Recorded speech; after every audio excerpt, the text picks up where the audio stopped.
Hello, New Covenant Parish. Good to be with you to look at one last lectionary reading for the third Sunday in Advent. We'll look at the Gospel reading now from John chapter 1, 6 through 8, and then 19 through 28. Of all the Gospels, John's gives us the most attention to the testimony about Jesus of John the Baptist.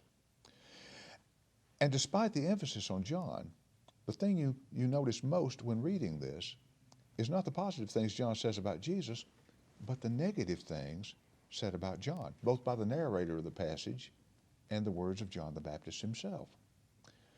As early as verse 8, the narrator says that he, John, was not the light. What's said also in verses 19 to 28 seems meant to purposely limit John's role. Verse 20 says, he confessed and did not deny it, but confessed, I am not the Messiah. Now, while John's testimony concerns the light, the content of verses 19 to 28 has more to do with John's identity, saying who he's not, than with Jesus. And probably the reason for all the talk about who John is not stems from the fact that at least some of John's followers thought that he was superior to Jesus, and a rivalry had developed between the two groups. The story of Jesus being baptized by John could easily be interpreted that Jesus was yielding to John's greater authority. So that makes it important for Jesus' biblical interpreters to explain why Jesus was baptized by John. And although they treat the issue differently, Matthew and Luke also downplay John's significance. In Matthew 3, 12 through 17, John first resists baptizing Jesus in that account, and then Jesus explains the reasons for doing it. Luke downplays John's importance also by talking about John being imprisoned at the same time he talks of Jesus' baptism in Luke 3, 18 through 22. Go read that. So by negatively stating John's identity, he's not the light, John 1, 8. He's not the Messiah, Elijah, or the prophet, verses 20, 21. By doing this, the fourth gospel puts down any attempt to rank John above Jesus. But speaking against the followers of John the Baptist is not the prime concern of these passages. They also want to emphasize the importance of the subject of John's testimony. I mean, John's authority appears to come out of his honest denial of exalted titles for himself in favor of pointing the way to Jesus.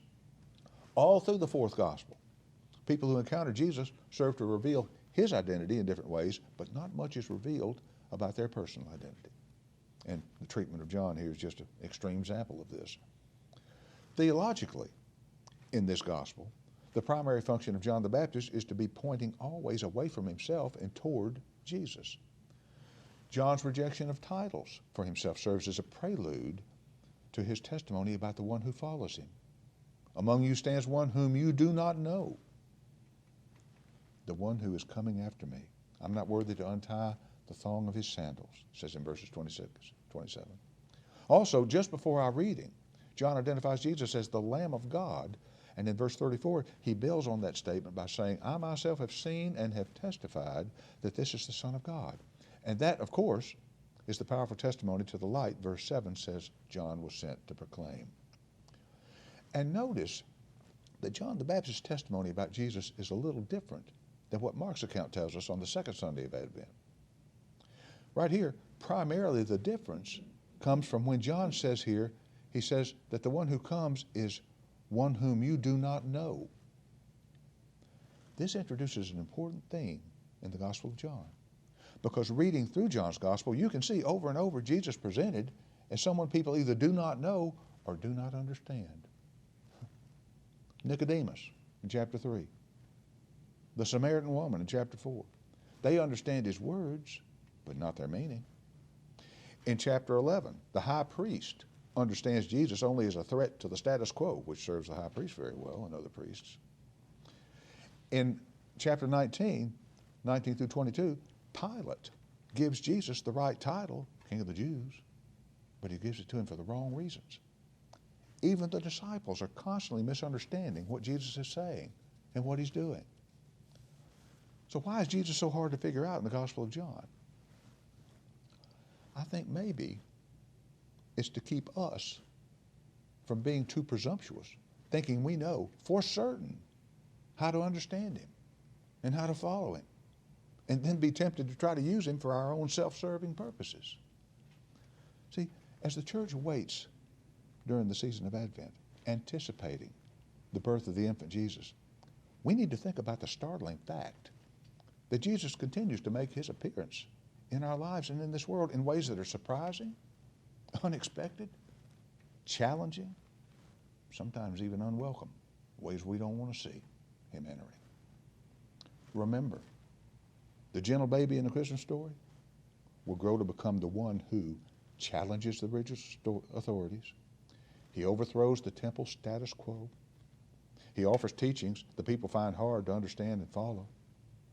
He turns his back on his family when they're not getting him and trying to hinder his work.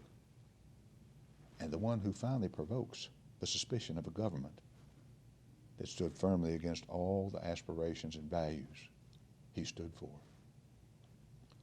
See, the Baptist says to the church back then, the one who comes is one whom you do not know. And sometimes I wonder, especially over the last few years, folks, if he's saying that to the church today. That's a thought worth pondering in this season of Advent. I'll leave it with you until Sunday. I'm probably going to address that question and that thought in a sermon. So I look forward to seeing you Sunday, my friends. God bless you.